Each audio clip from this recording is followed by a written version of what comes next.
This channel does not promote any violent, harmful, or illegal activities. All content provided by this channel is meant for an educational purpose only. Brought to you by V-Guard, co-powered by Sensodyne O Bhimal, বলো কথা Keshari. Associate sponsor Ultratech Cement.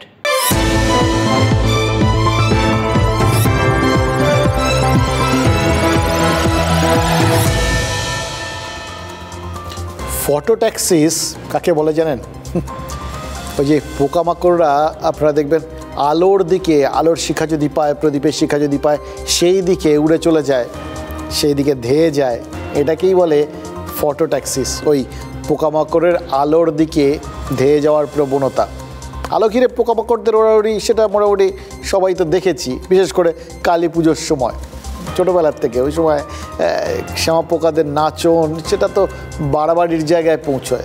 আর তারপরেই ওই প্রদীপ বাড়িতে বাড়িতে জ্বালানো হয়, সেই দিকে গিয়ে ঝাঁপিয়ে পড়ে সেই আগুনের মধ্যে, ব্যাস কালী পুজোর পরেই শ্যামা পোকাদের নাচন কোদন সব বন্ধ।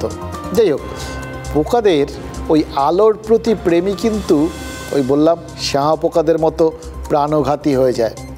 মরণ রে তুহু মম শ্যাম ও সমান গাইতে গাইতে কীরকম এই শ্যাম পোকারা বা অন্য পোকারা আগুনের দিকে ছুটে যায়, এবং তারপর চরমভাবে গেলে যা হয় তাই হয়ে মরণ ছাড়া আর কোনো গতি নেই।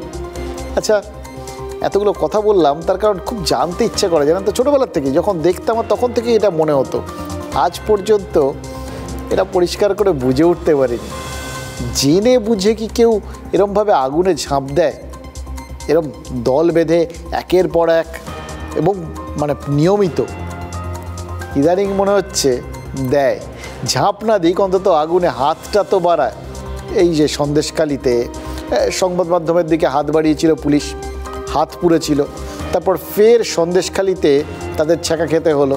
আর একবার সন্দেশখালির ওই মাম্পি দাসকে, আন্দোলনকারী, তাকে পুলিশ গ্রেফতার করেছিল। মাম্পির বিরুদ্ধে অভিযোগ কী ছিল? যে ধর্ষণের মিথ্যে মামলা রুজু করানোর জন্য তিনি যাবতীয় কিছু করিয়ে দিয়েছেন আর কি, অন্য মহিলাদের দিয়ে ধর্ষণের মিথ্যে মামলা রুজু করিয়েছিলেন। এটাই তার বিরুদ্ধে অভিযোগ করেছিলেন সন্দেশখালীরই এক মহিলা। এবার পুলিশের নোটিশ পেয়ে 14ই মে বসিরহাট আদালতে আগাম জামিন নিতে গিয়েছিলেন মাম্পি, আর সেদিনই পুলিশ তাকে গ্রেফতার করে এবং আদালত তাকে জেল হেফাজতে পাঠায়। আজ কলকাতা হাইকোর্ট ওই মাম্পিকে জামিন দিয়ে দিয়েছে, এবং শুধু জামিন দিলে নয় কথা ছিল, তাহলে পুলিশকে নিয়ে এতগুলো কথা বলার প্রয়োজনই হতো না। এতগুলো কথা বলতে হচ্ছে কেন জানেন? কারণ হাইকোর্টের বিচারপতি জয় সেনগুপ্ত প্রশ্ন করেছেন, মাম্পিকে গ্রেফতার করার পেছনে কার মাথা রয়েছে, মাস্টার মাইন্ড কে? এই প্রশ্নটা করা মানে বুঝতে পারছেন পুলিশ নিজের থেকে কিছু করেনি। আদালতের সন্দেহ হচ্ছে কেউ একটা করিয়েছে পেছন থেকে। কেউ যদি করায় তাহলে পুলিশ কি করে? পুলিশের নিজের কোনো চিন্তা ভাবনা, কার্যকারণ ভেবে সব কিছু কাজ করার একটা যে পরিমিতিবোধ কিচ্ছু নেই। হঠাৎ করে কেন পুলিশের কর্মকাণ্ডের পেছনে নেপথ্য কারিগরকে সেটা জানতে চাইলেন বিচারপতি? আচ্ছা, পুলিশই কি সেই রাস্তাটা করে দিয়েছে? মাম্পি দাসের আইনজীবী আজ কোর্টে বলেছেন, প্রথমে তার মক্কেলের বিরুদ্ধে জামিনযোগ্য ধারায় এফআইআর করা হয়, অথচ তার 7 দিন পরে মাম্পি যখন ওই জামিন নিতে গেছিলেন তখন তাকে গ্রেফতার করা হয়। আর তখন দেখা যায় ওই ধারাগুলোর মধ্যে একটা নতুন ধারা রয়েছে, সেটা জামিন অযোগ্য। আচ্ছা বলুন তো, 7 দিনের মধ্যে জামিনযোগ্য ধারা কি করে জামিন অযোগ্য হয়ে গেল? এখানেই ম্যাজিক। 14ই মে মাম্পি যখন নিম্ন আদালতে গেছিলেন সেদিন পুলিশ জানিয়েছিল মাম্পির বিরুদ্ধে 195-এর এ ধারায় হুমকি দেওয়ার অভিযোগ রয়েছে। 195-এর এ নন বেলেবল সেকশন, মানে জামিন অযোগ্য ধারা। এটা মাম্পি জানতেন না। তার বক্তব্য যে অভিযোগও বলতে পারেন যে তার কাছে যে লিস্ট গেছিল, যে নোটিশ গেছিল, তাতে এই ধারাটার কথা উল্লেখ ছিল না। তাহলে পুলিশ কি কারো কথায় পরে জামিন অযোগ্য ধারা যোগ করেছে? সেই জন্যই কি হাইকোর্ট জানতে চেয়েছে যে পেছনে কে রয়েছে, নেপথ্য নায়ক কে? এবং দেখুন, যদি এই ক্ষেত্রে এরকম একটা পর্যবেক্ষণ হাইকোর্টের থাকে, তাদের যদি এরকম একটা ধারণা তৈরি হয়, তাহলে তো এটাও মানতে হবে যে কোথাও গিয়ে আদালতের হয়তো মনে হচ্ছে, বা আদালতের ওই চিন্তা ভাবনা যেগুলো তারা প্রকাশ করেছেন সেটাই যদি আলটিমেট হয়, তাহলে তো এটা আপনার আমারও বিশ্বাস হয়ে যাবে যে কোথাও গিয়ে পুলিশের ভূমিকা সেটা কি পক্ষপাতদুষ্ট ছিল, উদ্দেশ্য প্রণোদিত কোনো পদক্ষেপ নিয়েছিল নাকি পুলিশ? প্রশ্ন আসতেই পারে আপনার আমার মনে। আমাদের একটাই জিজ্ঞাসা, পুলিশ মাম্পির বিরুদ্ধে কেস সাজাতে গিয়ে গোড়ায় গলদ কেন করলো? তাহলে কি কারোর কথা রাখতে পুলিশ নিজের নাক কেটে বিজেপির যাত্রা ভঙ্গ করতে চেয়েছিল? দরকার ছিল হয়তো তাদের। এটা নি, ওইটা ইনভার্টার এসি। আপনি তো গ্যাম্বলার তাই না? গ্যামলার? জুয়া খেলেন না? তুমি জুয়া খেলো? না, যা খুশি বলে যাচ্ছে। এত দামি আর ডেলিকেট এসি কিনে স্টেবিলাইজার যদি না নেন, সেটা জুয়া নয় তো কি মজাই? শুধু একটা ফ্লাকচুয়েশন আপনার ইনভার্টার এসির পার্টস ড্যামেজ করতে পারে। তাকে ভি গার্ড দিয়ে সুরক্ষিত রাখুন। V guard, India's number 1 stabiliser. সন্দেশখালীতে নারী নির্যাতনের যে অভিযোগ উঠেছে সেইটা তো তাদের রীতিমতো একটা অস্বস্তির জায়গা হয়ে দাঁড়িয়েছিল। সেই অভিযোগ যে মিথ্যে সেটা প্রমাণ করার দরকার ছিল, তার জন্য তারা বিভিন্ন রকম ব্যাখ্যা ট্যাখ্যা দিচ্ছিল। আর সেই ব্যাখ্যাটা যাতে আরও পোক্ত হয়, তাহলে সেটার জন্যই হয়তো বিজেপির ওই স্থানীয় নেত্রীকে মিথ্যে অভিযোগে মামলা করার জন্য জেলে পুরলে বিশ্বাসযোগ্য হবে, এইভাবেই ব্যাপারটা ভাবনা চিন্তা করা হয়েছিল। এই ন্যারেটিভটা পুলিশকে কেউ বুঝিয়ে দেওয়ার পরেই কি মাম্পির বিরুদ্ধে জামিন অযোগ্য ধারা যোগ হয়? আচ্ছা, কালী পুজোর সময় যেমন এই শ্যামা পোকারা ঝাঁকে ঝাঁকে আলোর দিকে দৌড়য়, তেমন ভোট এলেই কি পুলিশকে বিতর্কের দিকে ছুটতে কেউ বাধ্য করে, নাকি স্বেচ্ছাতেই অভ্যেস হয়ে গেছে হয়তো পুলিশ ওই যেই মুহূর্তে দেখে ভোট আসছে সোজা বিতর্কের দিকে ছুটতে শুরু করে? পুলিশ আলোচনা এবং সমালোচনা। সন্দেশখালী পর্বের শুরু থেকেই পুলিশের ভূমিকা এই দুই খাতে সমানে বয়ে চলেছে। হাইকোর্টে জামিন পেলেন বিজেপি নেত্রী মাম্পি দাস। এফআইআরে না থাকলেও পরে কেন জামিন অযোগ্য ধারা? প্রশ্ন তোলেন মাম্পির আইনজীবী। নেপথ্যে কার মাথা, কার পরিকল্পনা? পুলিশকে প্রশ্ন করে আদালত।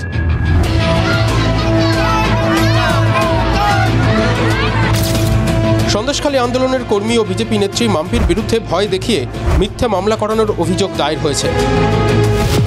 সন্দেশখালী পর্বে এর আগেও বারবার পুলিশের ভূমিকায় একাধিকবার প্রশ্ন উঠেছে আদালতে। 5ই জানুয়ারি ইডির ওপর হামলার ঘটনা ঘটে। এর 10 দিন পর পুলিশের পদক্ষেপে বিস্ময় প্রকাশ করেছিল হাইকোর্ট। 3000 অভিযুক্তের মধ্যে কেন 4 জন গ্রেপ্তার? প্রশ্ন তোলে আদালত। আদালতে রাজ্য জানায় ধৃতের সংখ্যা বেড়ে হয়েছে 7 জন। কেন পুলিশ শাহজাহানের বাড়ির ভেতরে যায়নি? কেন সেই বাড়ি সিল করা হয়নি? পাথর দিয়ে আঘাতের কথা জানার পরে কেন লঘুধারা? প্রশ্ন তোলে আদালত। ততদিনে রাজ্য রাজনীতির মূল ফোকাসে উঠে এসেছে সন্দেশখালী। জারি হয়েছে 144 ধারা। বিরোধীদের সন্দেশখালীতে যেতে বাধা দেওয়ার অভিযোগে বিজেপি, সিপিআইএম সবাই দৌড়েছে কোর্টে। 13ই ফেব্রুয়ারি 144 ধারা খারিজ করে দেয় আদালত। এরপর তো কলকাতা জুড়েই 144 ধারা করবেন, পুলিশকে তোপ দেখে বলেছিল কোর্ট। শিবু হাজরাদের অভিযোগের ভিত্তিতে গত 11ই ফেব্রুয়ারি সিপিআইএমের প্রাক্তন বিধায়ক নিরাপদ সর্দারকে গ্রেপ্তার করে পুলিশ। জানিয়েও তীব্র ভর্ৎসনার মুখে পড়তে হয় তাদের। এফআইআর ও গ্রেপ্তারির সময় নিয়ে বিড়ম্বনায় পড়ে প্রশাসন। নিরাপদ সর্দারের গ্রেপ্তারি নিয়ে হাইকোর্টের ডিভিশন বেঞ্চ বলেছিল, যদি একটা অভিযোগের ভিত্তিতে পুলিশ কাউকে গ্রেপ্তার করে তাহলে সেই একই প্রক্রিয়ায় পুলিশ কেন গ্রেপ্তার হবে না? একজন নাগরিক এতদিন গ্রেপ্তার থাকলেন, তার ক্ষতিপূরণ দেবে কে? কখনো 3 বিজেপি কর্মী খুনের মামলা, তো কখনো শাহজাহানকে খুঁজে না পাওয়া। পুলিশ 56 দিন পর শাহজাহানকে গ্রেপ্তার করলেও বারবার আদালতে প্রশ্নের মুখে পড়েছে পুলিশের ভূমিকা। সন্দেশখালীতে কিন্তু বারবার এরকম ভুল করেছে জানেন তো। এই যেদিন নিরাপদ সর্দারকে গ্রেফতার করা হলো, তাকে যখন কোর্টে তোলা হয় সেই সময় পুলিশ কেস ডায়েরি নিয়ে যেতে ভুলে গেছিল। পত্র পাঠ তিনি জামিন পেয়ে যান, আবার ফিরতি পথে তৎক্ষণাৎ তাকে আবার কোনোভাবে গ্রেফতার করা হয় অন্য একটা মামলায়।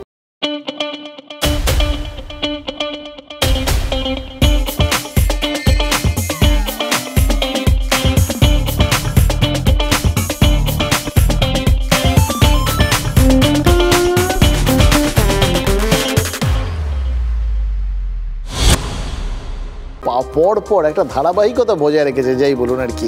হাত পোড়ানোর ধারাবাহিকতা।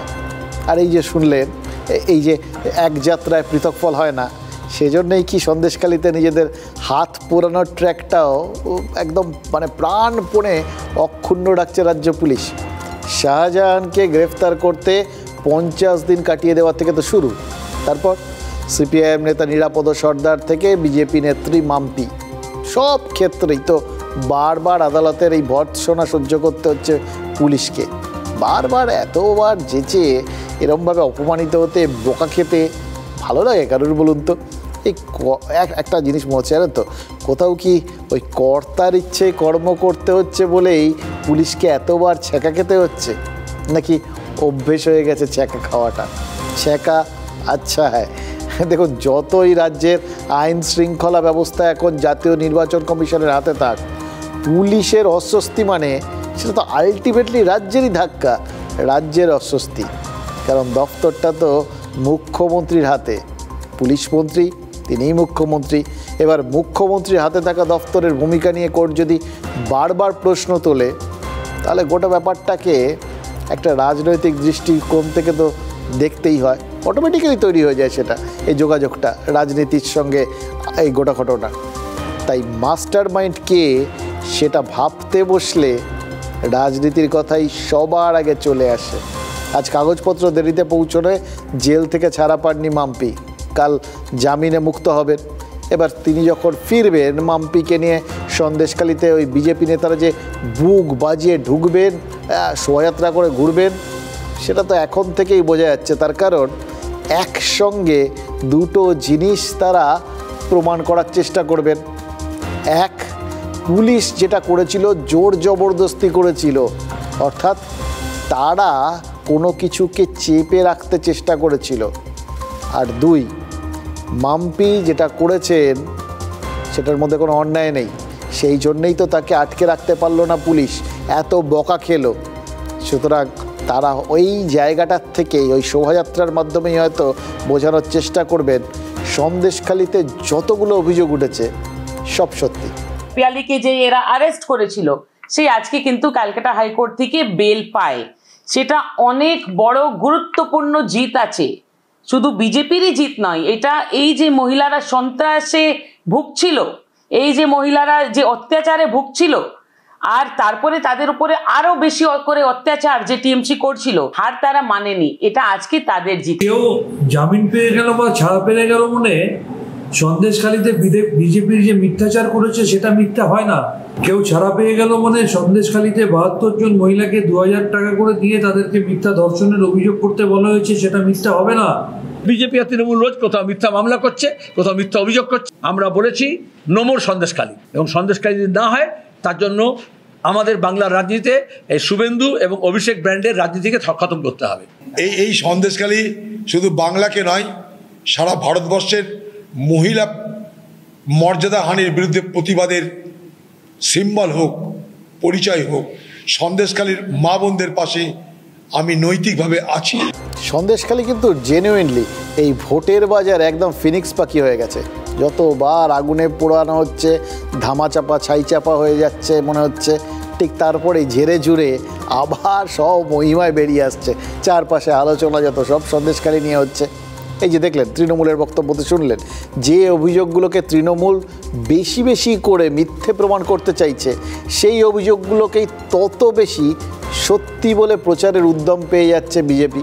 তারা নতুন উদ্যমে নেমে পড়ছে, এবং তার মধ্যে এরকম জামিন টামিন পাওয়ার ঘটনা, এগুলো তো পড়ে পাওয়া 14 আনার মতো। কেউ যেচে এসে হাতে রাস্তা তৈরি করে দিয়ে যাচ্ছে।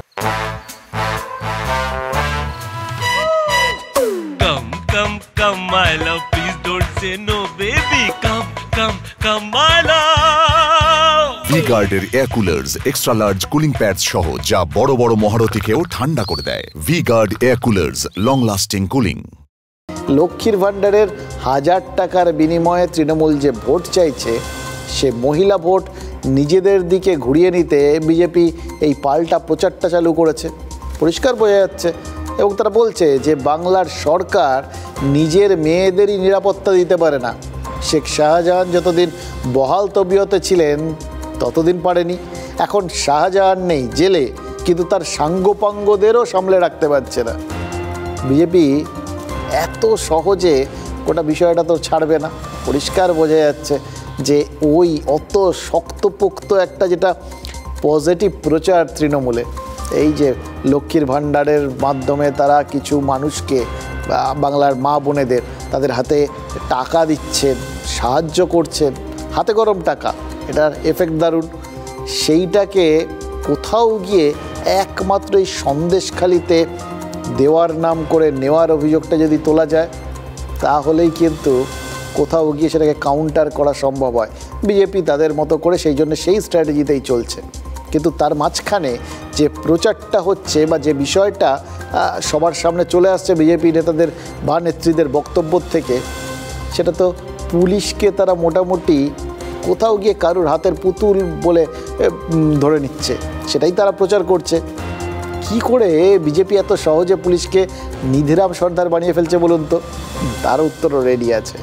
এই যে সন্দেশখালির ধামাখালিতে সিবিআইয়ের ক্যাম্প হচ্ছে এবং সেই ক্যাম্পের এবং সন্দেশখালির মানুষের নিরাপত্তার ব্যবস্থা করতে কেন্দ্রীয় বাহিনী মোতায়েন হচ্ছে এবং সন্দেশখালির মানুষের নিরাপত্তার জন্য আলাদা করে কেন্দ্রীয় বাহিনী মোতায়েনের বিষয়টাও স্বরাষ্ট্র মন্ত্রক নাকি ভাবনা চিন্তা করছে। এই বিষয়টা ওই গোটা যে আলোচনাটা বলছিলাম, যে ন্যারেটিভটা কোথাও গিয়ে নিধিরাম সর্দার পুলিশকে করে দেওয়ার ব্যাপারটা, সেই দিকেই তো আঙুল তুলে দেখাচ্ছে। এই বিষয়টাই তো বিজেপির নেতারা জলের মতো করে রাজ্যের মানুষকে বুঝিয়ে দিচ্ছেন। তারা কি বোঝাচ্ছেন? খুব সিম্পল একটা জিনিস, মানুষ অভিযোগ জানাতে ভয় পাচ্ছে, সেই জন্যই সিবিআই সেখানে গিয়ে ক্যাম্প করছে, যাতে ওই কোথাও গিয়ে কাউকে অন্য দূরে যেতে হবে বা পৌঁছানোর সমস্যা আছে, তার ফলে অভিযোগ থাকা সত্ত্বেও সেই অভিযোগগুলো তারা কোথাও দিতে পারছেন না, কেউ তাদের অভিযোগ নিচ্ছে না, তারা অসহায় বোধ করছেন। এই জায়গাটা যাতে তৈরি না হয় সেই জন্য সিবিআই তাদের কাছে পৌঁছে যাচ্ছে। এই প্রচারে দুটো দিক আছে। এক, ওইখানে অনেক বেশি গণ্ডগোল আছে, আরও অনেক অভিযোগ আছে, যে কটা অভিযোগ জমা পড়েছে তার বাইরেও অভিযোগ আছে, ফলে যতই গোটা বিষয়গুলোকে মিথ্যে বলে তৃণমূল প্রচার করার চেষ্টা করুক, আসলে ব্যাপারটা মিথ্যে নয়। এবং দুই, সিবিআইকে ওখানে যেতে হচ্ছে, তার কারণ খেয়াল করে দেখুন, প্রাথমিকভাবে কিন্তু যাবতীয় অভিযোগগুলো পুলিশ নিয়েছিল, পুলিশই গ্রেফতার করেছিল শেখ শাহজাহানকে, কিন্তু তারপরে এখন সিবিআইকে যেতে হচ্ছে ওখানে অভিযোগ নথিভুক্ত করতে। কেন? তার মানে কোথাও গিয়ে পুলিশ এখন আর ওই অভিযোগগুলো নিচ্ছে না, এবং পাশাপাশি এই যে ওখানকার মানুষজনকে নিরাপত্তা দেওয়ার জন্য কেন্দ্রীয় বাহিনী ওখানে বসানোর ভাবনা চিন্তা, তারও তো একটা নির্দিষ্ট দিক আছে। বুঝিয়ে দেওয়ার চেষ্টা যে সন্দেশখালিতে সাধারণ মানুষকে নিরাপত্তা দিতে পুলিশ ব্যর্থ, যারা যারা মুখ খুলছেন বেছে বেছে তাদের হেনস্থা করা হচ্ছে এবং হেনস্থা করতে পুলিশকে ব্যবহার করা হচ্ছে।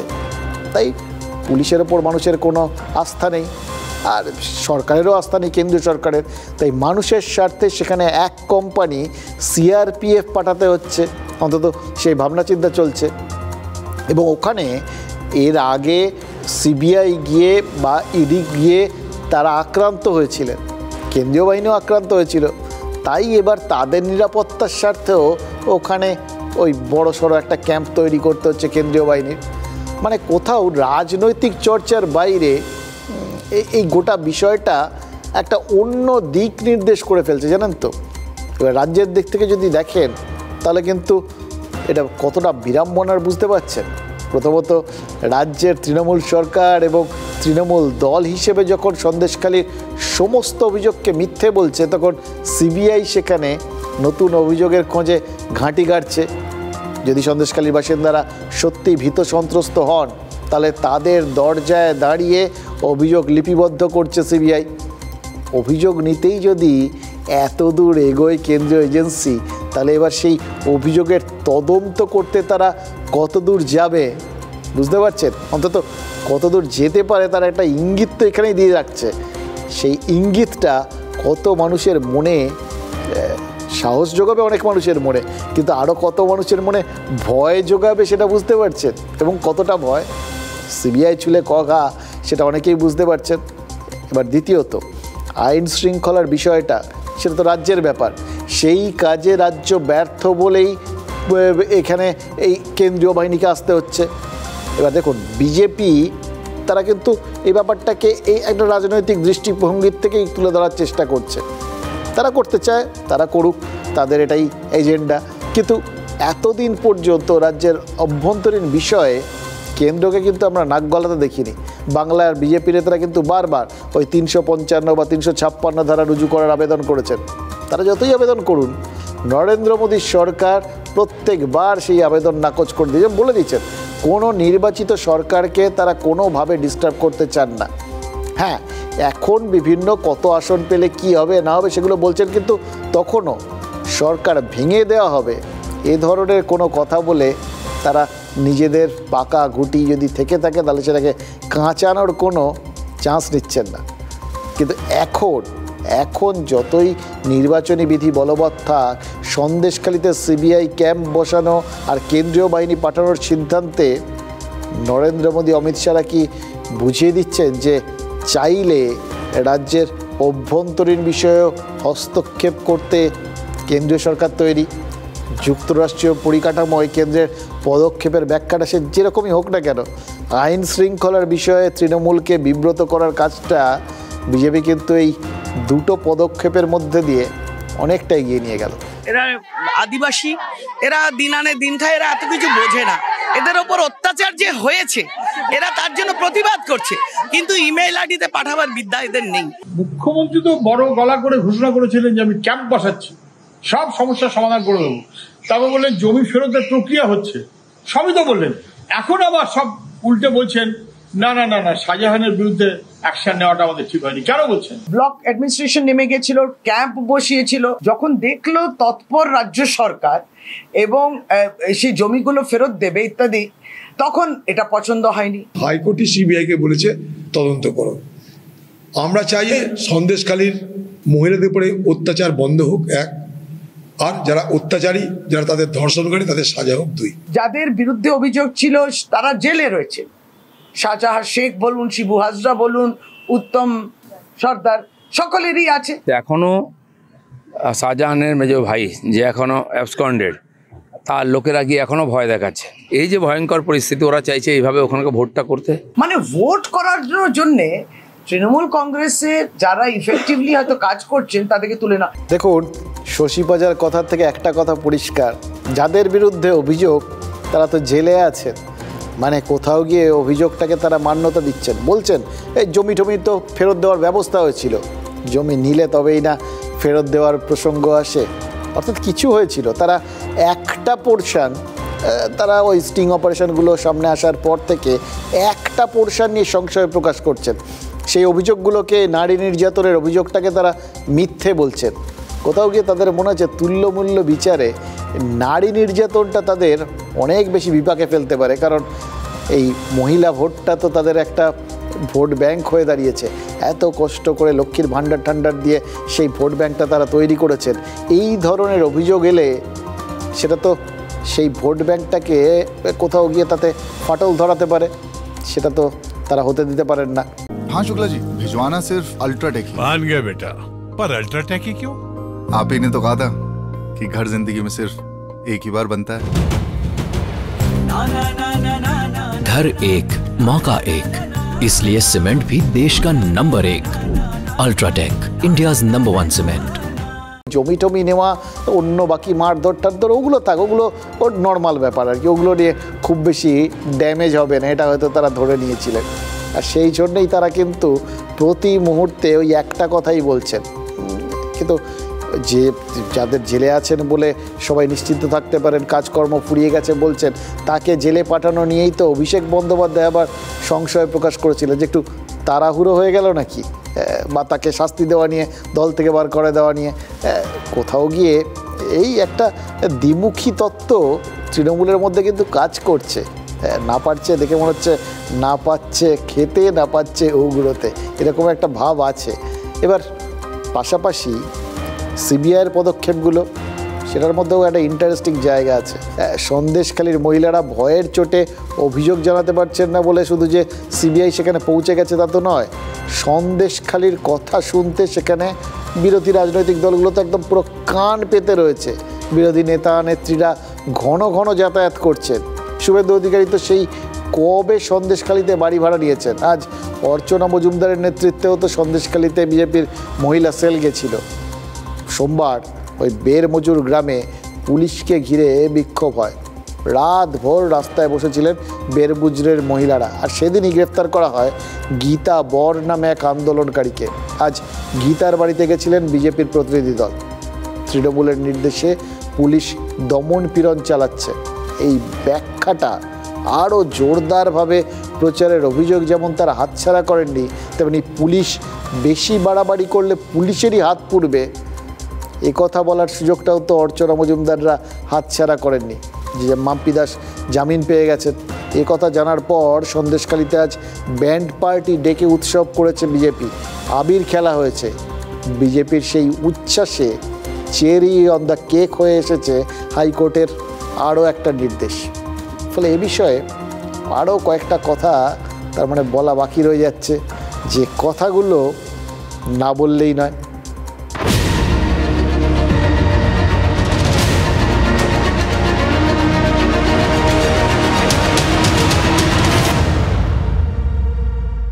এই যে সন্দেশখালিতে প্রতি মুহূর্তে সত্যিটা মিথ্যে, মিথ্যেটা সত্যি হয়ে যাচ্ছে, চোখের সামনে সব ছবিগুলো মুহূর্তে মুহূর্তে পাল্টে পাল্টে যাচ্ছে। এবার কার পেছনে কার মাথা আছে সেইটার খোঁজ হচ্ছে। এইসব দেখতে দেখতে না সুকুমার রায়ের কথাটা বারবার মনে হচ্ছিল, জানেন তো। আয় তোর মুন্ডুটা দেখি, আয় দেখি ফুটোস্কোপ দিয়ে, দেখি কত ভেজালের মেকি আছে তোর মগজের ঘিয়ে। আহা, কি অসাধারণ লিখেছিলেন। তখন সন্দেশখালি ছিল না, কিন্তু তা সত্ত্বেও তিনি সন্দেশখালির কথা ভেবেই কিন্তু বোধহয় এই সমস্তগুলো লিখে গেছিলেন। এবং রাজ্য বিজেপির মতিগতি থেকে কিন্তু মনে হচ্ছে তারা এখন যখন তখন ওই সুকুমার রায়কে কোট করে বসতে পারেন। এবার প্রশ্নটা হচ্ছে তারা কার মগজ পরীক্ষা করে দেখবেন। যার মাথা নিয়ে এই মুহূর্তে বিজেপি নেতারা সব থেকে বেশি মাথা কামাচ্ছেন তিনি কে জানেন? ওই সন্দেশখালির স্টিং অপারেশনের নেপথ্য কারিগর। তার খোঁজ তো এখনও পাওয়া যায়নি। এই যে নৈবেদ্যের থালা সাজিয়ে দেওয়ার মতো করে থালায় করে এই যে সন্দেশখালির এতগুলো স্টিং ভিডিও, ঠিক এই সময়টাই তিনি ভাইরাল করে দিলেন। বা যারা ভাইরাল করলেন কে বা কারা তারা, কাদের মাথা রয়েছে, এটা কিন্তু বিজেপি নেতারা শুধু না, গোটা বাংলার মানুষ জানতে দারুণ আগ্রহী। বিশেষ করে যখন তৃণমূল নেতারা সাংবাদিক সম্মেলন করে ফলাও করে সেই ভিডিওগুলো দেখাচ্ছেন, তখন তো আরও জানতে ইচ্ছে করছে কাদের ওপর চোখ বন্ধ করে তৃণমূল ভরসা করতে পারছে। দেখুন, স্টিং ভিডিও তোলা, সেটা পরিকল্পনা মাফিক প্রচার করা, সেখান থেকে মাম্পির বিরুদ্ধে আচমকা জামিন অযোগ্য ধারা নিয়ে আসা, তাকে গ্রেফতার করা এবং হাত পোড়ানো, যাই হোক। কিন্তু এই সবগুলো কি একটা সুতোয় বাঁধা? বিরোধীরা কিন্তু এই প্রশ্নগুলো আজকের পর থেকে আরও বেশি করে ভোটারদের মাথায় গেঁথে দিচ্ছেন। শিরশিরানি থেকে দ্রুত আরাম পান সেন্সোডাইন র্যাপিড রিলিফের সাথে। সন্দেশখালির যে ভাইরাল ভিডিওগুলো এখন পর্যন্ত তৃণমূল এই ভোট মঞ্চে ব্যবহার করেছে, তার মধ্যে সব থেকে বেশি ব্যবহার হয়েছে প্রথম স্টিং অপারেশনের ভিডিওটা। যে ভিডিওয়ে গঙ্গাধর কয়ালকে বলতে শোনা গেছিল সন্দেশখালিকে রাজনৈতিক উদ্দেশ্যে ব্যবহার করেছে বিজেপি, টাকা দিয়ে মিথ্যে অভিযোগ করানো হয়েছে। বিজেপির মণ্ডল সভাপতি ওই গঙ্গাধর তিনি বলেছিলেন তারপরে, যখন তার কাছে আমাদের লোক গিয়ে পৌঁছেছিল, যে ওই ভিডিওটা ডক্টরড, মানে তার ছবি ব্যবহার করে ভুয়ো ভিডিও বানানো হয়েছে। গঙ্গাধর কয়াল ওই ভিডিওর ব্যাপারে যেরকম সিবিআইতে গেছেন, তেমনি হাইকোর্টেও গেছিলেন। বিচারপতি জয় সেনগুপ্তর এজলাসেই আজ গঙ্গাধরের মামলাটা উঠেছিল এবং এক্ষেত্রেও কিন্তু অন্যথা হয়নি। মাম্পি দাসের মামলার মতোই ধাক্কা খেয়েছে পুলিশ। বিচারপতি সেনগুপ্ত বলেছেন ওই ভিডিওর ভিত্তিতে গঙ্গাধর কয়ালের বিরুদ্ধে কোনো কড়া পদক্ষেপ করা যাবে না। আদালতের এই নির্দেশকে কী করে কাউন্টার করবে বলুন তো তৃণমূল? পছন্দ হয়নি নিশ্চিতভাবেই এই ধরনের নির্দেশ, কিন্তু তার বদলে মানে উল্টো রাস্তায় হেঁটে এটাকে সমালোচনা করার জায়গায় আছে তারা। এসএসসি সুপার নিউমেরারি মামলায় সুপ্রিম কোর্ট যখন বলেছিল রাজ্যের মন্ত্রিসভার সদস্যের বিরুদ্ধে বা সদস্যদের বিরুদ্ধে কড়া পদক্ষেপ করা যাবে না, তখন তো আদালতের নির্দেশ দুহাত তুলে সেলিব্রেট করেছিল তৃণমূল। তাহলে এই ক্ষেত্রে কী করে নির্দেশের সমালোচনা করবে? সস্তা ভালো, দামিও ভালো, তুমিও ভালো, আমিও ভালো, এটা বলার সুযোগ তো রাজনীতিতে নেই। যদিও গঙ্গাধরের স্বস্তির দিনে অস্বস্তির কাটা ছড়ানোর একটা হালকা সুযোগ তৃণমূলের সামনে থাকছে, একদম কিছু নেই তা না। যেহেতু বিচারপতি জয় সেনগুপ্ত আজকে বলেছেন যে গঙ্গাধরের মামলাটা আজকের পর তিনি আর শুনবেন না, এরপর ওই মামলাটা হাইকোর্টের প্রধান বিচারপতির বেঞ্চে শুনানি হবে। তাই তৃণমূল বলতেই পারে এ দেখাই শেষ দেখা নয়, তো মানে শেষ দেখে ছাড়ার সুযোগ তাদের সামনে এখনো আছে।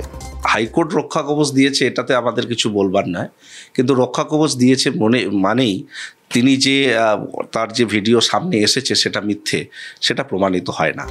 এক মহিলার দায়ের করা অভিযোগের ভিত্তিতে মাম্পি দাস গ্রেফতার হলেন। নিম্ন আদালত জেল হেফাজতের নির্দেশ দিল, আর হাইকোর্ট অভিযোগ খারিজ করে দিল। অনেকবার বললাম, আপনারা এই পর্যন্ত তো মুখস্থ হয়ে গেছে আপনাদের, কিন্তু এতে কার ব্যর্থতা প্রমাণ হলো সেটাও আপনারা বুঝে গেছেন। সন্দেশখালী থানার পুলিশের, তারা কেস সাজাতে পারেন না, আইন সম্পর্কে সম্যক ধারণা নেই।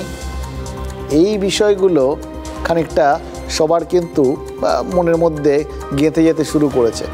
তারা মনে করতে শুরু করেছেন যে এমন সব অভিযোগগুলো দেয় সেগুলো এমন নড়বড়ে যে হাইকোর্টে গেলেই জামিন হয়ে যায়। ভাইরাল ভিডিওর ভিত্তিতে সন্দেশখালীর বিজেপি মণ্ডল সভাপতি গঙ্গাধর কয়লার বিরুদ্ধেও তো আর কঠোর ব্যবস্থা নেওয়া যাবে না, হাইকোর্ট জানিয়ে দিয়েছে। তার মানে ভোটের সময় যেমন তেমন অভিযোগ একটা কিছু একটা করে দিলেই হলো না, তা প্রমাণ করতে হয়, তবে তার ফয়দা আছে, না হলে সেটা আবার বুমেরাং হতে পারে। ফলে এরকম অভিযোগ করে কী লাভ, যা কিছুতেই প্রমাণ করতে পারবে না। এবার তৃণমূলের সাংবাদিক সম্মেলনে নারী আর শিশু কল্যাণ মন্ত্রী শশী পাজা আজ যে কথাটা বলেছেন সেটা কিন্তু ভেবে দেখার মতো বিষয়।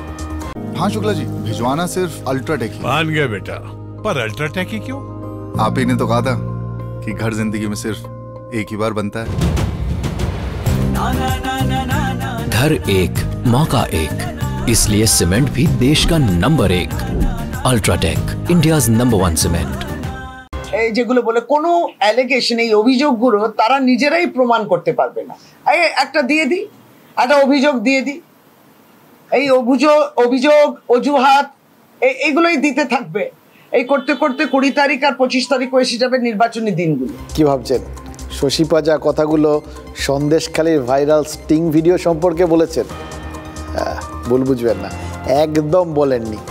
আমরা শুনে অবশ্য প্রথমে আপনাদের মতোই চমকে উঠেছিলাম, আর তারপর পেছনে ওই ঘাস ফুল মার্কা ব্যানারটা দেখে আশ্বস্ত হলাম যে না, সন্দেশখালীর স্টিং ভিডিও নিয়ে শশী পাজা কোনো নেতিবাচক মন্তব্য করেননি। কয়েক সপ্তাহ আগে এমনই একটা ব্যানারের সামনে বসে অভিষেক বন্দ্যোপাধ্যায় সন্দেশখালীর সেই বহুল প্রচারিত ভাইরাল স্টিং অপারেশন নিয়ে সাংবাদিক বৈঠক করেছিলেন। সেই তথাকথিত স্টিং অপারেশন এখনও ভাইরালের মোড়কেই কিন্তু রয়ে গেছে। কেউ এগিয়ে এসে তার দায় নেয়নি, সত্যতা স্বীকার করেনি, ঘটনার পরম্পরা জানা যায়নি, কোন ক্যামেরায় কোথায় শ্যুট করা হয়েছে সেই সমস্ত ডিটেলস সামনে আসেনি। মানে হঠাৎ করে যদি কেউ ভাবেন যে শশী পাজা এই কথাগুলো সেই ভিডিও সম্পর্কে বলছেন, তাহলে তো মনে হবে যে সেই অভিযোগগুলোকে, যেগুলো ওই ভাইরাল ভিডিও উঠেছিল, সেগুলোকে ভিত্তিহীন বলছেন। সেটা বলেননি। শশী পাজা এই যে ভিত্তিহীন যেটাকে বললেন সেটাও ভাইরাল, তবে সেটা ভাইরাল ভিডিও না, অডিও, যেটা ঘাটালের বিজেপি প্রার্থী হিরণ সোশ্যাল মিডিয়ায় শেয়ার করেছেন। শশী পাজা প্রশ্ন তুলেছেন ওই অভিযোগের ভিত্তি কি। শশী পাজার সম্পূর্ণ বক্তব্যটা আপনাদের না শোনালে সত্যের অপলাপ হবে, যেটা রাজনৈতিক নেতারা অনায়াসে করেন, কিন্তু আমরা তো সেটা করতে পারি না। যে প্রার্থী, ভারতীয় জনতা পার্টির যে প্রার্থী রয়েছেন, পরিষ্কার বোঝা যাচ্ছে তিনি হারছেন, এবং যাদের দেশের সমস্যা, ভারতীয় জনতা পার্টি কেন্দ্র সরকারের 10 বছরে কী কাজ করলো সেটা নিয়ে কিচ্ছু বলার যখন থাকে না, তখন তারা এই পথগুলো খোঁজে। কিন্তু আমরা দেখছি যে সন্দেশখালীর ক্ষেত্রেও যে যখন এই ভিডিওটা বেরোলো যে স্টিং অপারেশনে, তারপরে ভারতীয় জনতা পার্টি অপ্রাণ চেষ্টা করে কিভাবে আরও কিছু তৈরি করা যায়, এই কুলকিনারা না পাওয়া, দিশাহারা হয়ে গেছে। আরো অসত্য কথা কিভাবে বলা যায়, যে প্রথমে অসত্য বলেছে, এগুলো চলছে। এটা কিন্তু রাজনীতি নয়।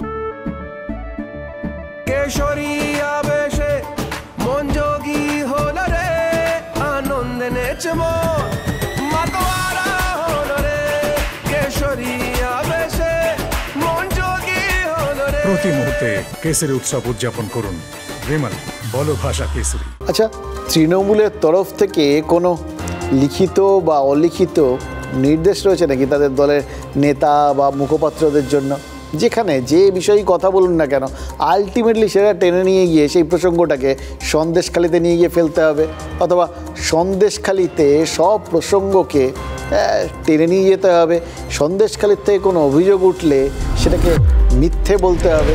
তবে দেখুন, শশী পাজা যখন নিজেই সন্দেশখালিকে টেনে এনেছেন, আমাদের কাজটা সহজ হয়ে গেছে। আমরা প্রশ্ন করতেই পারি, তৃণমূল কংগ্রেস প্রেস কনফারেন্স করে ভাইরাল স্টিং অপারেশন শেয়ার করলে সেটা সত্যি, আর ঘাটালের বিজেপি প্রার্থী সোশ্যাল মিডিয়ায় কোনো ভাইরাল অডিও শেয়ার করলে সেটা মিথ্যে। কিসের ভিত্তিতে হলো, কে সেটা ঠিক করলেন? দেখুন, ঘাটালের বিজেপি প্রার্থী হিরণ আজ সোশ্যাল মিডিয়ায় এক অডিও শেয়ার করেছেন, দুজনের মধ্যে কথোপকথন। হিরণের দাবি ঘাটালের তৃণমূল প্রার্থী দেবের গলা নাকি এটা। ওই অডিওয়ে দেবকে নাকি ফোন করে প্রতারিত এক মহিলা অভিযোগ করেছেন যে দেবের সহযোগী রমাপদ মান্না চাকরি দেওয়ার প্রতিশ্রুতি দিয়ে ওই মহিলার থেকে 9 লক্ষ টাকা নিয়েছেন, এরকমই তার অভিযোগ। চাকরি হয়নি, তাই ওই মহিলা এবার টাকা ফেরত চান। সলভ হচ্ছে না বলেই বাধ্য হলাম তোমাকে ফোন করতে। ইস্যুটা হলো যে রাম আমার কাছ থেকে একটা টাকা নিয়েছিল 9 লাখ টাকা, এবং সেটা আমি সায়ন্তনকেও বলেছিলাম যে সায়ন্তন ও টাকাটা নিয়েছে চাকরি দেওয়ার জন্যে, না চাকরি দিচ্ছে না টাকা দিচ্ছে। তো সায়ন্তনও ওকে বলেছিল রামকে, তো তারপরে কিছু রেজাল্ট এলো না। দেখো দেবদা, একটা কথা বলি, আমার কোনো পলিটিক্যাল মোটিভেশন নেই, আমি কোনো পলিটিক্যাল, এবারে সেইটা হলো আমি তখন ফোনটা অ্যাড্রেসও করলাম, তখন কথা যখন বলছি ডেফিনেটলি আমি একটু গুরুত্ব দিচ্ছি। ঠিক, আর আমার ব্যাপারে একটু জেনে নেবে দাদা, যে আমি কোনো পলিটিক্যাল মুভমেন্টে কোনোভাবে ডাইরেক্ট ইনডাইরেক্ট কোনোভাবে জড়াই কিনা, এটা আমার অভ্যেস, আমি বিশেষ করে খাই। বুঝে গেলাম, এবার আমি আমার মতো করে কাজটা রামকে যদি জিজ্ঞেস করবো এবং সুযোগ পাবো, anything comes out will let you know. ঠিক আছে। শিরশিরানি থেকে দ্রুত আরাম পান সেন্সোডাইন র্যাপিড রিলিফের সাথে। দেখুন, আমরা জানিয়ে দিই যে এই অডিওর সত্যতা আমরা যাচাই করিনি, হিরণের শেয়ার করা অডিও, তাই জন্য চালিয়ে দিয়েছি। এবার আপনারা বলতেই পারেন কেন বারবার এই কথাটা বলি। আরে অডিও চেক করা, তার সত্যতা যাচাই করা, সেটা চারটিখানি কথা নাকি? সেটার জন্য অনেক কিছু ফরেন্সিক লাগে। আমরা বরঞ্চ এইটুকুনি এই ক্ষেত্রে ভরসা করি, যদি কেউ কোনো দায়িত্বশীল ব্যক্তি তিনি কোনো বিষয়টা তুলে ধরেন, তার বক্তব্য হিসেবে আমরা সেইগুলোকে আপনাদের সঙ্গে শেয়ার করি। এক্ষেত্রে যেরকম হিরণ এটা শেয়ার করেছেন, একজন বিধায়ক, তিনি আবার এখন প্রার্থী, লোকসভা ইলেকশনে সাংসদ পদপ্রার্থী, সুতরাং দায়িত্বশীল ব্যক্তি, তা তিনি যেটা শেয়ার করেছেন সেটা আমরা আপনাদের সাথে শেয়ার করলাম। এই অডিওতে দুজনের কণ্ঠস্বর রয়েছে। হিরণ যে পোস্ট শেয়ার করেছেন তাতেও লেখা আছে যে প্রাক্তন সাংসদ, কারোর নাম লেখা নেই। এবার দেব এই নিয়ে কোর্ট কাচারি করতেই পারেন, এই অডিও আদালত গ্রাহ্য কিনা সেটা আদালত যাচাই করুক। তবে শশী পাজা যে প্রশ্ন তুলেছেন তাতে আমরা অন্তত আপত্তিকর কিছু দেখছি না। সত্যিই তো এরকম অডিও দিয়ে কী বা প্রমাণ করা যায়? এই অডিও ক্লিপের একটা কণ্ঠস্বর যে দেব, সেটা প্রমাণ করতে হলেও তো অনেক খাটখড় পোড়ানোর বিষয় আছে। দেবের কণ্ঠস্বরের নমুনা নিতে হবে, তারপর সেটা হায়দ্রাবাদে ওই সেন্ট্রাল ফরেন্সিক ল্যাবরেটরিতে পাঠাতে হবে, সেখান থেকে ম্যাচ করবে। এ অনেক বিরাট লম্বা প্রসিডিওর। মনে আছে কালীঘাটের কাকুর সেই কণ্ঠস্বরের নমুনা পাওয়া, সেটা পাঠিয়ে পরীক্ষা করা, এবং তারপরে সেটাকে বেমালুম অস্বীকারও কেউ কিন্তু করতে পারেন, তার রাস্তাও আছে। কিন্তু তার আগে ওইগুলো ছেড়েও তার আগে তো জানতে হবে যে এটা কোন দুর্নীতির ঘটনা, কিসের চাকরি, এই মহিলাকে, তার পরিচয় কি, তার বাড়ি কোথায়, তিনি কিভাবে টাকা নিয়েছিলেন। সবথেকে বড় কথা, নিয়োগ সংক্রান্ত কোনো দুর্নীতিতে দেবের কানেকশান আছে কিনা বা তার নাম জড়িয়েছে কিনা, সেটা তো আগে সামনে আসতে হবে, সেটা প্রমাণ করতে হবে। তা না হলে শুধু এরকম একটা অডিও কোথার থেকে এসে পড়লো, সেটা থেকে তো বিরাট কোনো সিদ্ধান্তে পৌঁছানো মুশকিল। ঠিক যেরকম ওই ভিডিও কোনো একটা ভাইরাল হয়ে গেলে অজ্ঞাতকুলশীল কেউ সেটাকে দুম করে মার্কেটে ছেড়ে দিলে এবং সেটা যাদের দেখা গেছে তারা সেটা অস্বীকার করলে সেটার সত্যতা নিয়েও নিঃসংশয় হওয়াটা मुश्किल। हाँ शुक्ला जी, भिजवाना सिर्फ अल्ट्राटेक ही। मान गया बेटा, पर अल्ट्राटेक ही क्यों? आप ही ने तो कहा था कि घर जिंदगी में सिर्फ एक ही बार बनता है। घर एक मौका एक, इसलिए सीमेंट भी देश का number 1। UltraTech, India's number 1 cement. যে আমি রামকে জিজ্ঞেস করব কি হয়েছে, আপনার সঙ্গে কত টাকা তুলেছে, এবং আমি চেষ্টা করব আপনাকে জানানোর।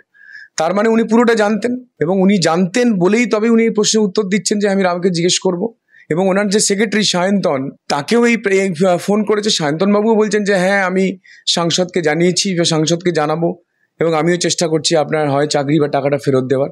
তার মানে এই যে পুরো র্যাকেটটা, মানে ওনার কলকাতার পিএ সায়ন্তন, এখানকার পিএ রামপদ, এবং ওনার নির্দেশে যে পুরো র্যাকেটটা কাজ করছে, চাকরি বিক্রি করার যে র্যাকেট, গরিব মানুষের কাছ থেকে টাকা তুলে মিথ্যে আশ্বাস দিয়ে চাকরির নাম করে যে টাকাটা এত বছর ধরে তুলেছেন, সেইটা সাহস করে আমি 2.5 বছর আগে বলার পরে এখন একজন একজন করে মানুষ আসছেন, তারা অভিযোগ করছে। লাস্ট 2 বছর ধরে যেভাবে অভিযোগ করে যাচ্ছে, যেভাবে ও এক একটা করে কল রেকর্ড যেভাবে বার করছে, আমার মনে হয় না তাতে ওর কোনো লাভ হবে। কারণ ওই একটা, যাকে আমি এটা নিয়ে বলতে চাইছি না, ডেফিনেটলি নির্বাচন শেষ হবে, তখন ডেফিনেটলি আমার মনে হয় যেগুলো সত্যি তার তদন্ত হওয়া, শাস্তি পাওয়া উচিত। এবং যদি মিথ্যা অ্যালিগেশন দিয়ে করা হয়, এটা যদি হয় তো সেটা নিয়েও আমরা অ্যাকশন নেব। যার ভালো লাগবে না সে সাইবার ক্রাইমে যাবে। যেমন আমার বিরুদ্ধে একটা বিকৃত তথ্য দেওয়া হয়েছিল, আমি সাইবার ক্রাইমে কমপ্লেন করেছি, পুলিশ তদন্ত করেছে, তাদের বিরুদ্ধে কেস হয়েছে। সেরকম যার বিরুদ্ধে অভিযোগ থাকবে, সে যদি মনে করে তার অভিযোগ সত্য নয়, তার সাইবার ক্রাইমে যাবে, পুলিশকে বলবে। রোজ যেভাবে অডিও এবং ভিডিও ভাইরাল এবং কাউন্টার ভাইরাল, ভিডিও এবং কাউন্টার ভিডিও, ফেক এবং কাউন্টার ফেক, এটা পশ্চিমবাংলার সাধারণ সংস্কৃতিকেই 12টা বাজিয়ে দিচ্ছে। দেখুন, নরেন্দ্র মোদী বাংলায় প্রচার করে যাওয়ার পরেই সন্দেশখালীর প্রথম ভাইরাল স্টিং অপারেশনটা নিয়ে প্রেস কনফারেন্স করেছিল তৃণমূল কংগ্রেস। এবার প্রধানমন্ত্রী বাংলায় আসার দিনই স্টিং অপারেশনের দ্বিতীয় ভিডিওটা প্রকাশ্যে আসে, অথবা আনা হয়, কেউ একটা আনে আর কি। আর মমতা বন্দ্যোপাধ্যায় যেদিন দাসপুরে দেবের সমর্থনে সভা করলেন, সেদিনই হিরণ ভাইরাল অডিও শেয়ার করলেন। কাকতালীয় না? অবশ্য রাজনীতিতে এরকম কাকতালীয় ঘটনা ঘটেই থাকে। সন্দেশখালীর এই তথাকথিত স্টিং অপারেশন কিংবা হিরণের এই ভাইরাল অডিও, দুটো ক্ষেত্রেই তো খামতি একই। সূত্র বা কার তৈরি, কে সামনে এনেছেন, সবটাই নামগোত্রহীন। কিন্তু রাজনীতিতে এই মুহূর্তে কিন্তু এই ভাইরালই তরোয়াল হয়ে গেছে। আজ অভিষেক বন্দ্যোপাধ্যায় ফের কিন্তু সন্দেশখালীর ওই স্টিং অপারেশনকে অস্ত্র করেই যাবতীয় অভিযোগ সানিয়েছেন। মহিলাদের 2000 টাকা দিয়েছে, বলেছে তোমরা খালি কাগজে সই করো, 100 দিনের টাকা দেবো। কে বলেছে? বিজেপির মণ্ডলের সভাপতি বলেছে। মায়েদের সাদা মনে কাদা নেই, তারা সাদা কাগজে স্বাক্ষর করে দিয়েছে, সই করে দিয়েছে। আর যেই সই করেছে কাগজটা নিয়ে সেই স্বাক্ষরটাকে অপব্যবহার করে ভুয়ো ধর্ষণ কাণ্ডের অভিযোগপত্র হিসেবে হাতে চিঠি লিখে থানায় জমা করেছে। আপনি আমাকে বলুন, যারা মায়েদের সম্মান 2000 টাকায় দিল্লির নেতাদের কাছে বিক্রি করে পা চেটে খালি 10টা 15টা 20টা ভোটের বিনিময়ে বাংলার 10 কোটি মানুষকে অপমান করে, তাদেরকে বাঙালি বঙ্গবাসী উচিত শিক্ষা দেবে না? দেখুন, ঘাটালে নির্বাচন হচ্ছে 25শে মে, বসিরহাটে 1 জুন। তারপরেও যদি এই ঘাটালের ভাইরাল অডিও আর সন্দেশখালীর ভাইরাল ভিডিও বাজারে ঘুরে বেড়ায় বা বেঁচে থাকে না, মেনে নেব অভিযোগগুলো রাজনীতির ইস্যু নয়। কিন্তু যেটা অভিজ্ঞতা, গত 4 দফায় বিভিন্ন অভিযোগ দেখেছি, কিন্তু একটা অভিযোগও দেখিনি যেটা ভোট মিটে যাওয়ার পরেও টিকে আছে। বরং যেখানে যেখানে ভোট মিটেছে সেখানে নতুন বিষয় উঠে এসছে। যেমন এখন নজর হচ্ছে স্ট্রং রুমে, যেখানে ওই ইভিএম আর পোস্টাল ব্যালটগুলো রয়েছে, ভোট গণনার দিন বেরোবে। স্ট্রং রুমের ভেতরে কেন্দ্রীয় বাহিনীর পাহারা থাকে, বাইরে রাজ্য পুলিশ থাকে। আর রাজনৈতিক দলগুলো তারা রাস্তায় পাহারা বসায়। 2021-এ প্রত্যেকটা স্ট্রং রুমে তৃণমূলের তরফে এরকমই কড়া পাহারা রাখা হয়েছিল। কারণটা খুব সহজ, ভোটের দিন বুথ দখল, ছাপ্পা ভোটের ঝুঁকি অনেক, কেন্দ্রীয় বাহিনী টাহিনী থাকে, সংবাদ মাধ্যমে সতর্কতা থাকে, তার তুলনায় স্ট্রং রুমে ইভিএম বদলে দেওয়াটা অনেক সহজ। এই আশঙ্কা সবারই থাকে আর কি। তৃণমূল 2021-এ ইভিএম বদলে মমতাকে নন্দীগ্রামে হারানোর অভিযোগ করেছিল। তবে এবার তৃণমূলের মতোই স্ট্রং রুমের নিরাপত্তা নিয়ে কিন্তু সংশয় প্রকাশ করেছে বঙ্গ বিজেপি। রানাঘাট কলেজের স্ট্রং রুমের সিসিটিভি মনিটর সেটা বাইরে রাখা হয়নি, যা বিধিমতো সব রাজনৈতিক দলকেই দেখানোর কথা। এ নিয়ে নির্বাচন কমিশনের কাছে অভিযোগও জানিয়েছেন বিজেপির প্রতিনিধিরা। আবার তৃণমূলও বুক বাজিয়ে বলতে পারছে না যে স্ট্রং রুম দুর্ভেদ্য, কারণ তাদের অতীতের অভিযোগগুলো রয়েছে, মমতা ব্যানার্জিকে নিয়েই তো অভিযোগটা রয়েছে। এবার তার মানে রাজনৈতিক দলগুলোর এটা একটা কমন উইকনেস, কমন দুর্বলতা। স্ট্রং রুমকে কেউ আর স্ট্রং বলতে পারছেন না, বা সেখানটার সম্পর্কে স্ট্রংলি বিশ্বাসও করতে পারছেন না। ওখানে যে স্ট্রং রুম রাখা হয়েছে তার মনিটর কোথায় জানা নেই। নিয়ম মতো যেমন সিল করা হয়েছে স্ট্রং রুমে, সেখানে ক্যামেরা লাগার কথা সিসিটিভির, এবং এক জায়গায় একটা মনিটর থাকবে। ভেতরে স্ট্রং রুমের সামনে ওখানে সেন্ট্রাল ফোর্স থাকবে, বাইরে পুলিশ আছে। মনিটর কোথায় খুঁজে পাচ্ছে না আমাদের লোকেরা গিয়ে রাত্রেবেলা, কী হচ্ছে কিছু বোঝা যাচ্ছে না, ভেতরে ঢুকতে দিচ্ছে না। তো সেখানে পাহারাদার ডে অ্যান্ড নাইট সব পার্টির লোকেরা আছে, আমাদেরও একজন করে থাকে, তাদের রেজিস্ট্রেশন আই কার্ড দেওয়া হয়েছে। তো তারা খুঁজে পাচ্ছে না, তাই কমপ্লেন করেছে। তখন আমাদের এজেন্টরা গেছে, গিয়ে দেখছে কোথাও কিছু নেই। তখন এই প্রশ্ন তুলেছি, কথা হয়েছে, তারা বলছে মনিটর সরিয়ে সামনে করবে, কারণ মনিটর থেকেই বোঝা যাবে, কাউকে ভিতরে ঢুকতে দেওয়া হবে না। ইলেকশন কমিশনকেই বলো, ইলেকশন কমিশন দায়িত্ব নিয়ে দেখবে নিশ্চয়ই। আমরা তো গিয়ে উঠে ক্যামেরা তো ঘোরাচ্ছি না, তো কি এসে যাবে। আমরা তো ইভিএম এর প্রতি আমাদের যে আস্থাটা কমেছে সেটা অনেক আগেই আমরা বলেছিলাম।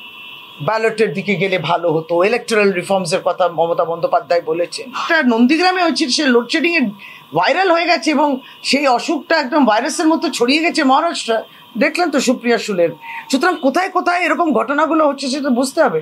তাহলে এইটা সত্যি ক্যামেরাটা কে ঘোরালো? ইলেকশন কমিশন জবাব দিক। নিশ্চয়ই ইলেকশন কমিশন বলবে না যে তৃণমূল কংগ্রেস। এটা তো ভালো কথা বলেছে। আমরা সবাই চাইবো স্ট্রং রুম নিরাপদ থাকুক। শিরশিরানি থেকে দ্রুত আরাম পান সেন্সোডাইন র্যাপিড রিলিফের সাথে। মোদ্দা কথা হচ্ছে নেতারা স্ট্রং রুমকে বিশ্বাস করতে পারছেন না। কতটা স্ট্রং এই স্ট্রং রুম সেটা নিয়ে তাদের মধ্যে কনফিউশন রয়েছে। ভোটারদের মধ্যেও কিন্তু কনফিউশন ঘটানোর পুরো দস্তুর ব্যবস্থা আছে। মানে ধরা যাক এক্ষেত্রে কিন্তু সেটা ওই স্ট্রং রুমের মধ্যে না, স্ট্রং রুমে পৌঁছানোর আগের পার্টে। মানে ধরুন আপনি কনফিডেন্স নিয়ে বুথে গেলেন, কাকে ভোট দেবেন মনে মনে ঠিক করে ইভিএমের সামনে দাঁড়ালেন, কিন্তু দেখলেন আপনার পছন্দের প্রার্থীর নাম দু জায়গায় রয়েছে, ব্যাস কনফিডেন্সটায় ফুল কনফিউশন। এবার ভাবুন ওই ব্রাহ্ম মুহূর্তে নামের গেরো একটু এদিক ওদিক হলেই তো ভুল জায়গায় আপনার ভোট পড়ে যাবে। একই নামের দুই বা বেশি প্রার্থী নির্দল হিসেবে দাঁড়াচ্ছেন, মানে এটা হলো দাঁড় করানো হচ্ছে। প্লাস মাইনাসের কেস আর কি। প্লাস প্রার্থীর সাথে একজন মাইনাস প্রার্থী গুঁজে দাও, প্লাসে মাইনাসে একটু ভাগাভাগি হয়ে গেলেই ব্যাস শূন্য। এরাই নির্দল বা ডামি প্রার্থী। এবং খেয়াল করে দেখুন, আপনি আপনার কেন্দ্রে বড়জোর 3 থেকে 4 জন প্রার্থীর নাম শুনে ভোট দিতে যাবেন। সচরাচর যারা দিয়েছেন তারাও তাই করেছেন। কিন্তু ইভিএমের সামনে একবার গিয়ে দাঁড়িয়ে মন দিয়ে দেখুন, অন্তত 13-14 জন প্রার্থীর নাম পাবেন। এরা কারা?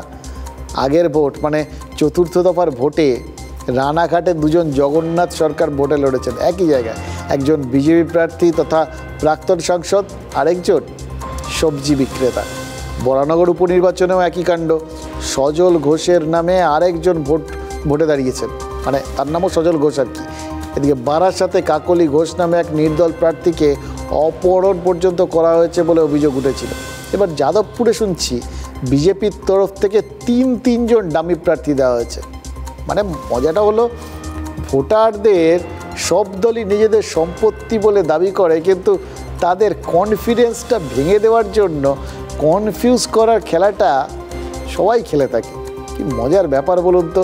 আর আমাদের কপাল কীরকম বলুন তো।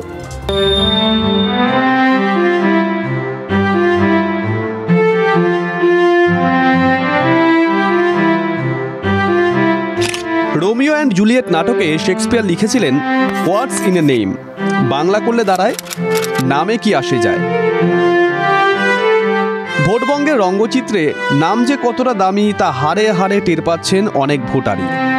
সৌজন্যে ডামি প্রার্থী। বরানগর উপনির্বাচনে তৃণমূলের সায়ন্তিকা বন্দ্যোপাধ্যায়ের বিরুদ্ধে প্রার্থী হয়েছেন বিজেপির সজল ঘোষ। এই সজল ঘোষের নামেই আরেক ডামি প্রার্থী নাকি দাঁড়িয়েছেন এবার। প্রত্যেক দলই দামি রাখে, কিন্তু এগুলো না ছেলে মানুষের মতন। মানুষকে এরা ভাবে মূর্খ, যে আমি সজলকে দিতে গিয়ে কিছু ভোট ওই সজলে চলে যাবে, হেরে যাবে, এটা ওরা বুঝেছে, মরিয়া হয়ে গেছে। কোনোভাবে যদি কিছু ভোট এদিক ওদিক করা যায়। সজল ঘোষের মতোই আরেক কাণ্ড বারাসাতে। তৃণমূলের প্রার্থী কাকলি ঘোষ দস্তিদার ভোটে লড়ছেন। এই কেন্দ্রে কাকলি ঘোষ নামে একজন নির্দল প্রার্থী দাঁড়িয়েছেন, যদিও নমিনেশন দিয়েই তিনি নাকি অপহৃত। দুপুরবেলায় একটা নমিনেশন ফাইনাল কাকলি ঘোষ নামে, আমি ওনার প্রস্তাবক ছিলাম। আমার নাম দিলীপ দাস। কালকে রাত 2টোর সময় কাকলি ঘোষ উনি ওনার বাপের বাড়িতে ছিল।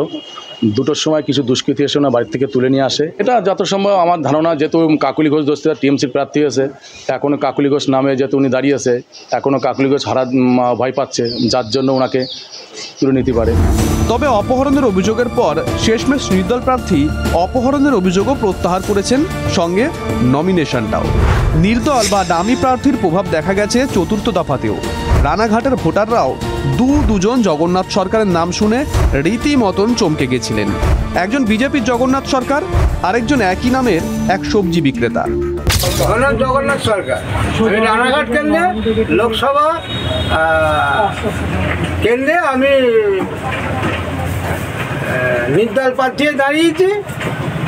আমার বাড়ি নদিয়া জেলা, শান্তিপুর থানা, বাগাসা, ঢাকাপাড়া। তৃণমূলের এটাও একটা নোংরা খেলা। সে তৃণমূলের সমর্থক, তাকে টাকা দিয়ে সেটিং করা হয়েছে ড্যামি ক্যান্ডিডেট সেম নামে যদি দাঁড়ায়, তাহলে যদি জগন্নাথ সরকারের কিছু ভোট কাটা যায়, তার জন্য এক নতুন নোংরা খেলাটা কি সত্যি নতুন? অনেকেরই মনে পড়ছে ভরা বাম আমলের কথাও। তখনও ডামি প্রার্থী দেখা যেত, এখনও দেখা যাচ্ছে। যাদবপুর লোকসভা কেন্দ্রে 3 নির্দল প্রার্থী রয়েছেন, অরুণ সরকার, শঙ্কর মণ্ডল এবং অবনী কুমার মণ্ডল। এই প্রার্থীরা নাকি ডামি হিসেবে অভিজ্ঞ। অরুণ সরকার 2021 বিধানসভায় সোনারপুর দক্ষিণ কেন্দ্রে ডামি প্রার্থী হয়েছিলেন। অবনী কুমার মণ্ডল 2016 বিধানসভায় ভাঙড়ে বিজেপি প্রার্থী ছিলেন। যে হয়ে থাকে সেটা স্ট্র্যাটেজিগতভাবে হয়েছে। আমাদের ড্যামি ক্যান্ডিডেট রাখতে হয়, কোনো কারণে যদি একজনের নমিনেশন বাতিল হয়ে যায় তখন অন্যজনকে নমিনেশন দেওয়া হয়। এই ধরনের কাজ করে মানুষকে বোকা বানানো যায় না, তার কারণ মানুষ মমতা ব্যানার্জি এবং মমতা ব্যানার্জির প্রতীক জোড়াফুলকে দেখেই ভোট দেয়। আমি হঠাৎ করে ইচ্ছে হলো যে দেখি লোকসভাটা তো আমার এখনো পর্যন্ত দাঁড়ানো হয়নি, সেই হিসেবে দাঁড়িয়ে পড়লাম আর কি। কিন্তু আমি বিজেপিতেই আছি। हाँ शुक्ला जी, भिजवाना सिर्फ अल्ट्राटेक ही। मान गया बेटा, पर अल्ट्राटेक ही क्यों? आप ही ने तो कहा था कि घर जिंदगी में सिर्फ एक ही बार बनता है। घर एक मौका एक, इसलिए सीमेंट भी देश का number 1 UltraTech, India's number 1 cement. অবনীবাবুর কথা শুনে একটা বিজ্ঞাপনের কথা মনে পড়ে গেল। আমি তো এমনি এমনি খাই, মনে আছে ছোটোবেলায় চলতো। এমনি এমনি লোকসভা ভোটে দাঁড়িয়েছেন, লোকসভা ভোটটা ঠিক কী এটার জানার জন্য প্রার্থী হয়েছেন। বিশ্বাস করুন, এরকম যে কেউ করতে পারেন একটু আগে পর্যন্ত ভাবতে পারতাম না। এই ডামি প্রার্থী আবার যাদবপুরেরই সাংগঠনিক জেলার সহসভাপতি, মানে রাজনীতি করেন, পুরোদস্তুর রাজনীতি, কিন্তু তিনি নাকি জানতেন না। কি মনের একটা সুপ্ত ইচ্ছা। উদ্দেশ্যটা উনি ক্লিয়ার না করলেও আমি আপনি কিন্তু বুঝতে পারছি, জানেন তো, যে এই ডামি প্রার্থী দেওয়ার পেছনে একটা অঙ্ক আছে। তবে এই ডামি ক্যান্ডিডেট দেওয়ার শিক্ষাটা রাজনৈতিক দলগুলোর থেকে শেখাও বটে। বাম আমলে মূলত একদম শেষের দিকে একের পর এক ভোটে বামেদের কাঁটা ছিল ওই তৃণমূলের দেওয়া ডামি ক্যান্ডিডেটরা। গত পঞ্চায়েত ভোটে খোদ নির্বাচন কমিশন জানিয়েছিল যে 19,953 জন নির্দল প্রার্থী নমিনেশন ফাইল করেছিল। এদের মধ্যে তৃণমূলের বহু বিক্ষুব্ধও ছিলেন, যা রুখতে খোদ অভিষেক বন্দ্যোপাধ্যায়কে অনেক কথা বলতে হয়েছিল। এতদিন স্থানীয় ছোট ভোটে ফ্যাক্টর হতো নির্দলরা, এটাই বোঝানোর চেষ্টা করলাম আর কি। কিন্তু লোকসভায় এবার কিন্তু প্রথমবার বিরাট পরিমাণে নির্দল দেখা যাচ্ছে। দ্বিতীয় দফায় রায়গঞ্জ, বালুরঘাট আর জলপাইগুড়িতে ভোট হয়েছিল। এই 3টে কেন্দ্রেই বিজেপি গতবার জিতেছিল। এবার এই মাত্র এই 3টে কেন্দ্রেই নাকি মোট 47 জন প্রার্থী ভোটে লড়েছেন, যার মধ্যে 19 থেকে 20 জনই নির্দল। বিন্দু বিন্দু জলেই সিন্ধু হয়। ডামি প্রার্থী দেওয়ার সময় শাসক বা বিরোধী এই কথাটা নিশ্চয়ই মাথায় রাখছে, কিন্তু কনফিডেন্স আর কনফিউশনের জায়গাটা কিন্তু অন্য। দোদুল্যমান ভোটারকে কনফিউজ করার যে ছক কষা হচ্ছে, কিন্তু এটা তো বুঝতে পারছি, কিন্তু এই চক করে কনফার্ম আর কনফিডেন্ট ভোটাররাও তারা কনফিউজড হয়ে যাবেন না তো? তাহলে কিন্তু আমও গেল, ছালাও গেল, এরকম সম্ভাবনা উড়িয়ে দিতে পারবেন না। সব মিলিয়ে একটা কথাই মনে হচ্ছে, দামি কিন্তু যখন তখন দামি হয়ে যেতে পারে সব দিক থেকে।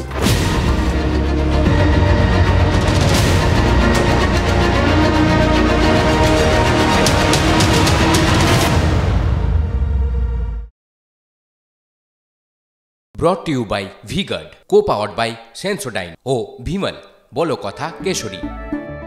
Associate sponsor Ultratech Cement.